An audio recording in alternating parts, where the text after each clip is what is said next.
السلام علیکم، پروگرام میں خوش آمدید۔ اور سب سے پہلے آج کی اہم خبر، بھارت سے بہار کے انتخابات میں پرائم منسٹر مودی کی بھارتیہ جنتا پارٹی نے بہترین جیت حاصل کی ہے، اور یہ جیت اس کے باوجود حاصل کی ہے کہ کہا یہ جا رہا تھا کہ ٹف ٹائم ملے گا بی جے پی کو اور شاید وہ بہار کے انتخابات ہار بھی جائے، لیکن حیران کن کامیابی حاصل کی ہے۔ 2/3 میجورٹی تقریباً مل چکی ہے اس وقت بھارتیہ جنتا پارٹی اور ان کے انتخابی اتحادی کو۔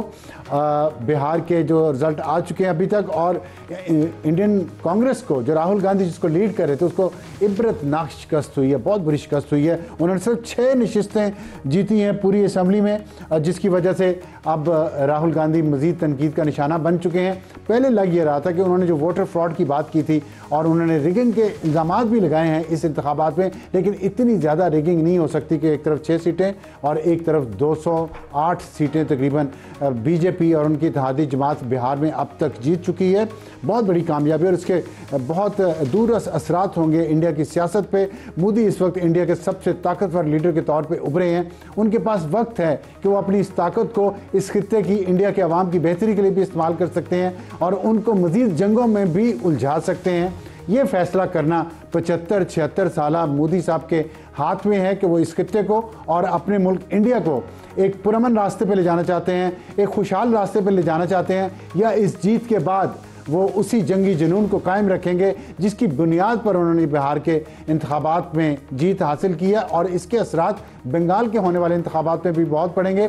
وہاں بھی اب بی جے پی کو جیت کے امکانات روشن ہو گئے ہیں، لیکن بہار میں جو کچھ فیکٹرز ہیں جنہوں نے اس جیت میں اہم کردار ادا کیا ہے بی جے پی کی، اس میں سب سے اہم بات یہ ہے کہ ووٹر ٹرن آؤٹ بہت زیادہ رہا، 67%، اور اس میں جو نوجوان ووٹرز ہیں ان کی تعداد بہت زیادہ ہے، اور ان نوجوان ووٹرز کو مودی صاحب نے جنگی جنون کے ذریعے پاکستان کے خلاف جنگ کے ذریعے استعمال کیا اپنے حق میں مئی کی جنگ کے دوران آپریشن سندور کے نام پہ، اور اس کو انہیں بہت فائدہ ہوا ہے۔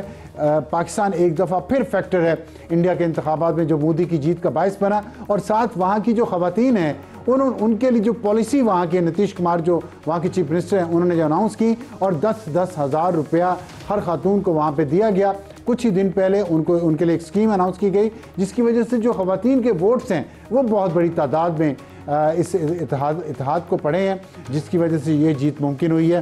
تو یہ ہے آج کی اہم خبر۔ اس امید تو نہیں کہنا چاہیے کیونکہ مودی صاحب سے امید تو کسی اچھے کی نہیں ہے، لیکن شاید کہ تیرے دل میں اتر جائے میری بات اور مودی صاحب اس خطے کو اپنے ملک کے عوام کو امن کے راستے پہ لے جا سکیں۔ آج کے پروگرام کا تعارف ہماری ٹاپ سٹوری ہوگی دی اکانومسٹ کی رپورٹ، جو کہ نئی نہیں ہے۔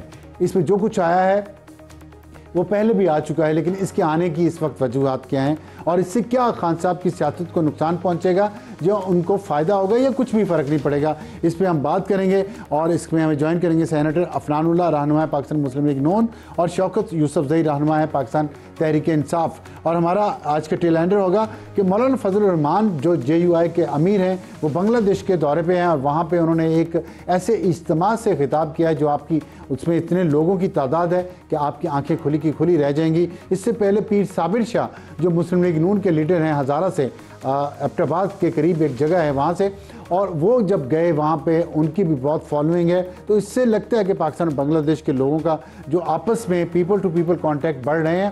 یہ ہم اپنے ٹیل اینڈر میں بتائیں گے۔ ہاٹ ایشو ہمارا آج کا ہوگا دی اکانومسٹ کی رپورٹ، جو کہانیاں چھپنے سے رہ گئی اس کے پیچھے وجوہات کیا ہیں، یہ سٹوری اس وقت کیوں آئی ہے۔ اس میں اوون بینٹ جونز جو اس کے آتھر ہیں اور بشرا تسکین انہوں نے کس وجہ سے یہ سٹوری کی ہے اس وقت، اس پہ ہم بات کریں گے۔ بشرا تسکین جو اس کی شریک مصنفہ ہیں اس آرٹیکل کی، اور ہمارا آج کا ایڈیٹوریل ہوگا اس بڑھتی ہوئی انتہا پسندی کے بارے میں، نفرت کے بارے میں جو اس معاشرے میں پھیلائی جا رہی ہے نیریٹو کے ذریعے، زبان کے ذریعے، اور اب صحافی بھی اس کا شکار ہوتے ہوئے نظر آ رہے ہیں۔ اور ہمارا آج کا ایڈیٹوریل ہوگا خبر لیجئے دہن بگڑا، اتنی نفرت کیوں پھیلائی جا رہی ہے۔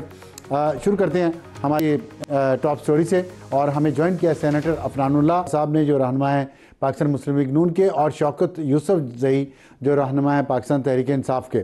شوکت صاحب، آپ سے میں اگر بات کا آغاز کر لوں، یہ جو اکانومسٹ نے سٹوری آج دی ہے، اور ظاہر ہے اوون بینٹ جونز بہت ایک مشہور اور کریڈیبل جرنلسٹ ہیں، کیا یہ سٹوری کے باہر آنے سے پوری ایک اس پہ ایک ڈیبیٹ شروع ہو چکی ہے کہ کیا ایک نیوکلیر پاور سٹیٹ کو جب عمران خان وزیر اعظم تھے تو اس طریقے سے چلایا جا رہا تھا جس طرح اس رپورٹ میں کہا گیا، حالانکہ اس پہ کوئی نئی بات تو نہیں ہے بہت زیادہ، لیکن اس طرح انٹرنیشنل میڈیا میں پاکستان کے بارے میں، پاکستان کے وزیر اعظم کے بارے میں اتنی توہم پرستی، آپ سمجھتے ہیں ٹھیک ہے یہ ہونی چاہیے، اس سے کوئی نقصان نہیں ہوتا؟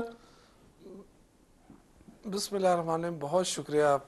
دیکھیں یہ کوئی پہلی دفعہ نہیں ہوا ہے، کریکٹر اساسینیشن پہلے بھی ہوا ہے، اور اب تو دیکھیں وہ دونوں عمران خان اور بشرا بیوی دونوں جیل کے اس اندر میں کریکٹر اساسینیشن کیا ہے؟ یہ سلسلہ ابھی بھی جاری ہے. دیکھیں یہی تو میں عرض کر رہا ہوں نا کہ اس سے پہلے بھی اس طرح کی خبریں بہت چلائی گئی ہیں، اور اس وقت بھی کوئی فرق نہیں پڑا ہے، نہ ووٹ بینک پہ فرق پڑا ہے، نہ پارٹی کے اوپر کوئی اثر ہوا ہے. اب دوبارہ اس کو چلا ہے، تیسری مرتبہ چلا ہے، اس سے کوئی فرق نہیں پڑتا ہے، نہ ووٹ میں کمی آئے گی الحمدللہ، نہ یہ کردار کشی ہے، اس سے فائدہ کس کو ہو رہا ہے، یہ سب سے اہم پوائنٹ ہے. باقی تو کردار کشی تو پہلے بھی ہوئی ہے، کوئی نئی بات نہیں ہے. بینظیر بھٹو صاحبہ کے خلاف کتنی کردار، اس سے فائدہ کس کو ہو رہا ہے؟ جو حکمران جو اس وقت بیٹھے ہیں ان کو فائدہ وہی پہنچانے کی کوشش کر، لیکن فائدہ ان کو نہیں ہو رہا ہے. عوام تو دیکھیں ان چیزوں سے متنفر ہو چکی ہے. اس وقت آپ کو بجلی کس ریٹ پر مل رہی ہے، یہ سوال بڑا اہم ہے کہ 40 روپے فی یونٹ آپ کو مل رہی ہے، تو 40 روپے فی یونٹ کیوں مل رہی ہے؟ باقی دنیا میں کتنے پہ مل رہی ہے؟ اور باقی دنیا میں انرجی کی کیا پوزیشن ہے، آپ کی کیا ایکسپورٹ ہے، آپ کی کیا پیداوار ہے، یہ اصل مسائل ہیں، یہ اصل مسائل ہیں. صحیح کہہ رہے ہیں آپ. لیکن یہ بتائیے گا کہ اکانومسٹ ظاہر ہے کہ انٹرنیشنل میگزین ہے، اور پاکستان میں اگر کوئی صحافی کوئی ایسی سٹوری کرتا ہے جس میں خان صاحب پہ تنقید ہو یا ان کے طرز حکومت پہ تنقید ہو، تو اس کو کہا جاتا ہے کہ یہ لفافہ ہے، یہ کہیں بکا ہوا ہے، کسی سے کچھ لیا ہوا ہے. اب اکانومسٹ نے اگر یہ سٹوری کی ہے اس وقت، تو آپ کے خیال میں اس کی کیا وجوہات ہو سکتی ہیں؟ کیا اکانومسٹ نے بھی لفافہ لیا ہے؟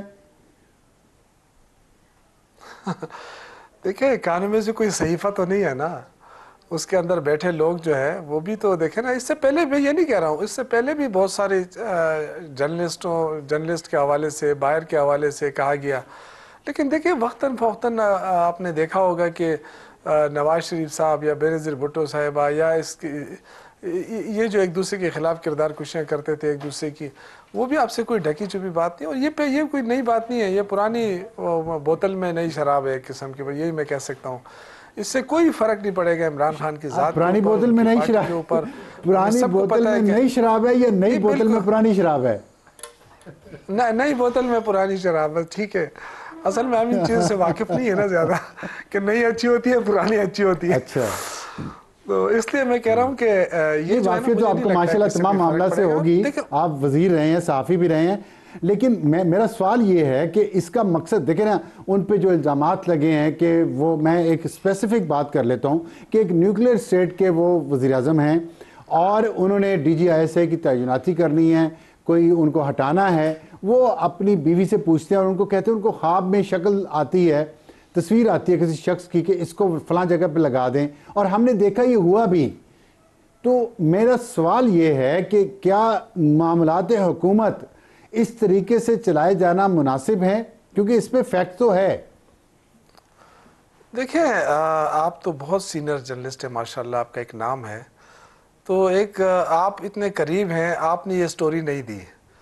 لیکن ایک برطانیہ میں بیٹھا ایک صحافی جو ہے وہ کہتا ہے کہ جی یہاں پہ یہ ہو رہا ہے، یہاں پہ یہ ہو رہا ہے، اور ہم اس پہ یقین کرنے لگے. تو مطلب یہ بڑی زیادتی ہوگی. ہمارے ماشاءاللہ ہمارے صحافی کسی سے کم نہیں ہیں، اچھے صحافی یہاں موجود ہیں. وہ پاکستان میں بہت سال رہے ہیں، انہوں نے پاکستان پہ کتابیں لکھی ہیں، اور ان کے ساتھ ابھی بشرا تسکین کے حوالے سے تو دیکھیں نا، ان کے ساتھ اس سٹوری پہ کام کیا ہے. دیکھیں بشرا بی بی کے حوالے سے تو بہت پہلے سے یہ چیزیں شائع ہو چکی ہیں کہ وہ یہ کریں. یہ دیکھیں میں سمجھتا ہوں یہ کردار کشی ہے، اس سے زیادہ کچھ بھی نہیں ہے. آپ نے دیکھا کہ بینظیر بھٹو کے بارے میں اب لوگ کیا کہتے ہیں کہ وہ بہت بہترین لیڈر تھی، بہت اچھی لیڈر تھی. لیکن کیا نواز شریف صاحب کے دور میں ان کی کردار کشی نہیں ہوتی رہی؟ ہم سب گواہ ہیں، میں بھی اس وقت صحافت میں تھا. تو مطلب یہ تو ہوتا رہتا ہے، لیکن میرے خیال سے اس سے کوئی فرق نہیں پڑے گا. جو بھی کرنا چاہتے ہیں اس کے پیچھے جو بھی ہاتھ ہیں، اس سے کوئی فرق نہیں پڑے گا. میں فنان اللہ صاحب کی طرف جانے سے پہلے ایک سوال آپ سے اور پوچھنا چاہتا ہوں، پھر آپ کے پاس دوبارہ آؤں گا. کیا جو اکانومسٹ نے لکھا ہے، اور انہوں نے کہا کہ دعویٰ یہ تھا کہ بشرا بی بی کے پاس خدا تعالیٰ کے ساتھ ڈائریکٹ لائن تھی، کیا یہ ممکن ہے ایسا ہونا؟ بالکل ممکن نہیں ہے. بالکل ہم سارے مسلمان ہیں, عقیدہ رکھتے ہیں الحمدللہ, کسی کے پاس یہ اختیار نہیں ہے, اختیار صرف اللہ کے پاس ہے. اور عمران خان ہمیشہ کہتا تھا کہ جو کچھ کرتا ہے اللہ کرتا ہے.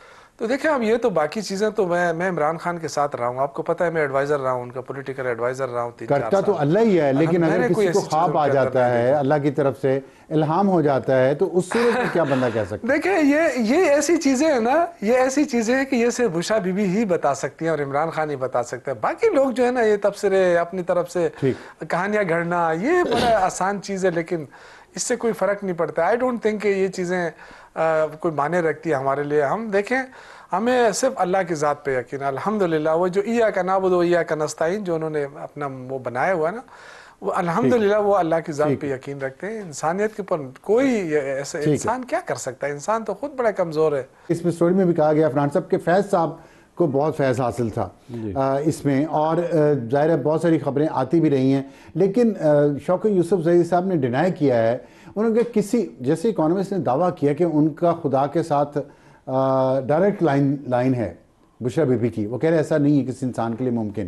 آپ کے خیال میں یہ جو سٹوری آئی ہے, اس سے خان صاحب کو کوئی فائدہ ہوگا, نقصان ہوگا, یہ ایز اٹ از رہے گی سچویشن؟ جی بسم اللہ الرحمن الرحیم. دیکھیں اس طرح کی سٹوری یہ کوئی پہلی دفعہ نہیں ہے کہ آئی ہے عمران خان صاحب سے متعلق, جیسے بلیک میجک بھی ہو اور یہ اکلٹ سے ریلیٹڈ ریچولز ہوں اور اس طرح کے تمام کام ہوں. یہ ماضی میں بھی ان کے اوپر اس طرح کے ایلیگیشنز, ایک آپ کو یاد ہے وہ یتیم بچوں کی آرگنائزیشن کی جو خاتون تھی, انہوں نے بھی اس طرح کے الزام لگائے تھے ان کے اوپر. پھر ایک اگر آپ یاد کریں 2022 میں اعجاز سید صاحب نے اور ایک اور صحافی تھے, انہوں نے نیوز بریک کی تھی کہ جی یہ بیسیکلی ان کو فیڈ کرتی تھی ایک ایجنسی, اور وہ ایجنسی جو ہے کے تھرو یہ انفارمیشن عمران خان صاحب کو دیتی تھی اور عمران خان بشرا بی بی کو, اور پھر وہ اس انفارمیشن کو عمران خان صاحب جو سمجھتے تھے کہ یہ کریکٹ ہے. اور تو یہ باتیں ماضی میں بھی پبلش ہوتی رہی ہیں, اور بہت ساری کڑیاں ایسی ہیں جن کو اگر آپ ملائیں تو آپ کو سمجھ میں آ جائے گا کہ یہ خالی ایک جگہ سے یہ انفارمیشن آ نہیں رہی, اس کے ملٹیپل سورسز ہیں. یہ ایک میرا خیال ہے سوچنے کی بات ہے تمام پی ٹی آئی کے جو ورکرز ہیں اور جو ان کے فالوورز ہیں ان کے لیے, کہ وہ دیکھیں سچ جو ہے نا جب سامنے آ جائے تو اس کو ایکسیپٹ کر لینا چاہیے. حقیقت کو ایکسیپٹ کر لینا ہی بہتری ہوتی ہے آپ کے لیے, انسان کے لیے. تو یہ ایک ریالٹی ہے کہ عمران خان صاحب جو ہیں وہ ان چیزوں میں یقین رکھتے ہیں. ویسے وہ ایاک نعبد اور ایاک نستعین کہتے ہیں, اور آپ کو تو پتہ ہے اللہ تعالیٰ مطلب کوئی شرک کرنے کی کوئی گنجائش اسلام میں ہے ہی نہیں, بلکہ اس کو بہت برا کنسیڈر کیا گیا. مجھے یہ اس کے باوجود وہ یہ کام میں یقین رکھتے ہیں, تو یہ کوئی اچھی بات تو نہیں. آپ نے ابھی فرمایا کہ یہ ماضی میں بھی یہ سٹوریز آتی رہی اسی طرح کی, اس سے ملتی جلتی. تو اگر ماضی میں بھی آتی رہی ہیں, یہ نئی چیز اس میں کچھ نہیں ہے, تو پھر تمام وزراء آپ کی حکومت کے وہ لائن میں لگ کے بیپرز دے رہے ہیں, صبح سے لگے ہوئے ہیں تمام ٹی وی چینلز پہ اور اس چیز کو اچھال رہے ہیں, اور یہ سٹوری آج پورے میڈیا میں ڈسکس بھی ہو رہی ہے. یہ کیوں ہو رہا ہے پھر, کیوں کر رہے ہیں آپ لوگ اس طرح؟ نہیں دیکھیں یہ ہے تو بہت افسوسناک بات کہ ایک آرٹیکل چھپ رہا ہے ایک نیوکلیئر. آپ کو افسوس حکومت کو کیوں ہو رہا ہے اس پہ افسوس؟ افسوس ہمیں اس لیے ہو رہا ہے کہ یہ کوئی اچھی بات تو نہیں ہے نا, اس کے لیے کوئی نیک نامی ہے پاکستان کی کہ ایک نیوکلیئر نیشن ہے, اس کو جو ہے وہ اکلٹ ریچول سے اور بلیک میجک سے چلایا جا رہا ہے. یہ کوئی آپ مجھے بتا دیں یہ کوئی, اور اس میں یہ لکھا ہوا بھی ہے, یہ بھی لکھا ہوا ہے کہ بڑے بڑے فیصلے انہوں نے اس طرح کیے ہیں, کچھ لوگوں کو برطرف کیا ہے. ایک D G I S I کو لکھا ہوا ہے برطرف اس طرح کیا گیا ہے جو اس وقت تھے, جو اس وقت فیلڈ مارشل صاحب ہے. تو یہ اس طرح کے معاملات جو ہیں وہ ان کے تھے تو, اور یہ ایک جگہ سے نہیں بہت ساری جگہوں سے سیم بات کی جا رہی ہے. تو یہ ایک پریشان کن معاملہ ہے نا. ابھی بھی ایک جگہ پہ ان کی حکومت ہے پاکستان خیبر پختونخوا میں, تو اگر وہ اس طرح معاملات کو چلا رہے ہیں اور وہ ان چیزوں میں یقین رکھ رہے ہیں, تو ان کے جو ووٹر اور سپورٹر ہیں ان کو یہ حق, ان کا یہ تو حق ہے نا کہ ان کو یہ بات انفارمیشن ان تک پہنچے تاکہ ان کو پتہ ہو کہ کیا ایکچولی ہو رہا ہے. نہیں لیکن آپ نے کہا کہ افسوسناک ہے یہ بات.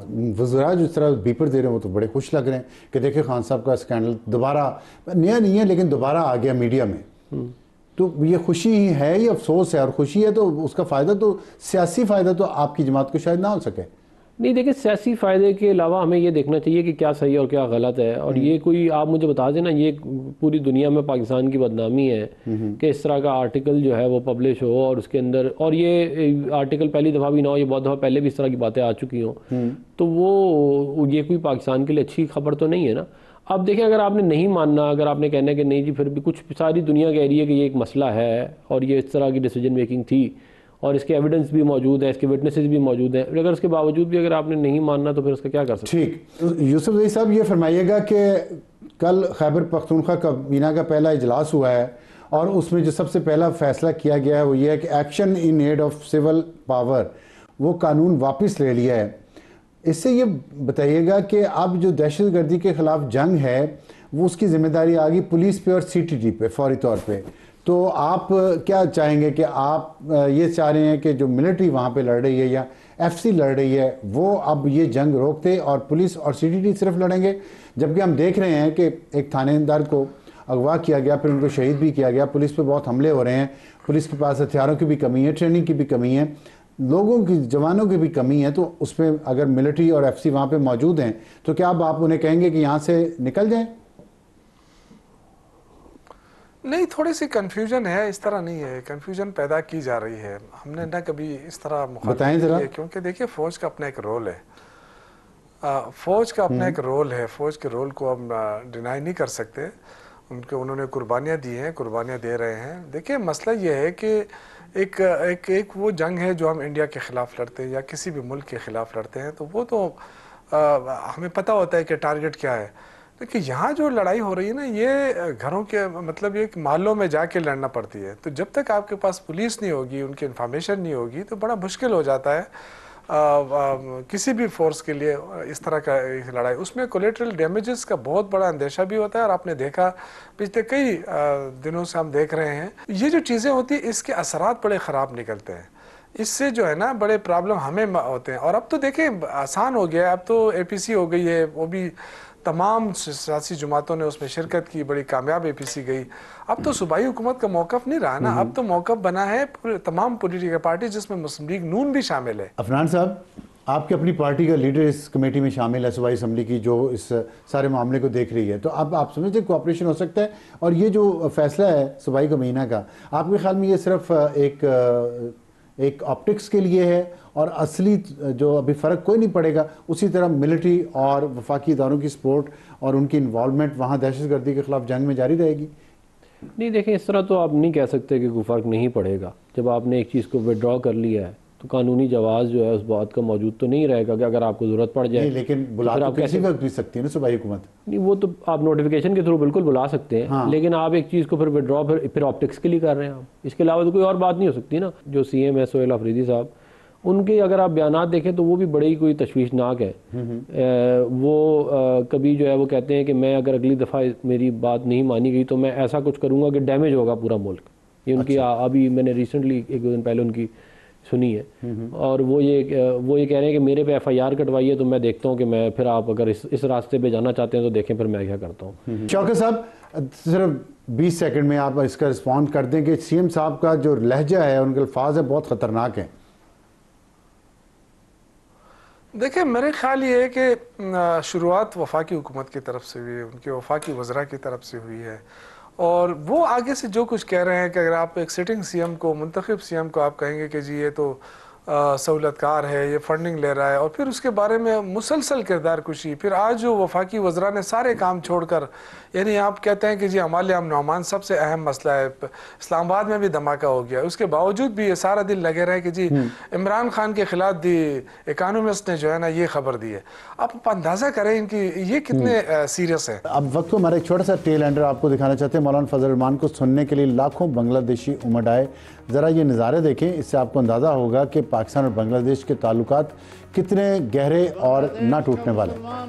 بنگلہ دیش کا مسلمان ہو, پاکستان کا مسلمان ہو, وہ ایک مسلمان قوت ہے, وہ ایک امت ہے, وہ ایک جماعت ہے, اور انشاءاللہ یہ مناظر ہیں سہروردی گراؤنڈ ڈھاکہ بنگلہ دیش کے, جہاں پہ امیر جے یو آئے مولانا فضل الرحمان ختم نبوت کانفرنس سے خطاب کر رہے ہیں, اور وہاں انہوں نے یہ بات بہت 2-3 باتیں بہت اچھی کی جو میں آپ سے شیئر کرنا چاہتا ہوں. انہوں نے کہا 2 بھائی اپنے گھر میں جائیداد تقسیم کر لیتے ہیں, اپنا گھر اور کاروبار بسا لیتے ہیں, لیکن ان کے بھائی چارے میں کوئی فرق نہیں آتا. یہی بات افغانستان کو بھی سوچنی چاہیے جو مولانا صاحب نے وہاں بنگلہ دیش کے لوگوں کو کہی ہے.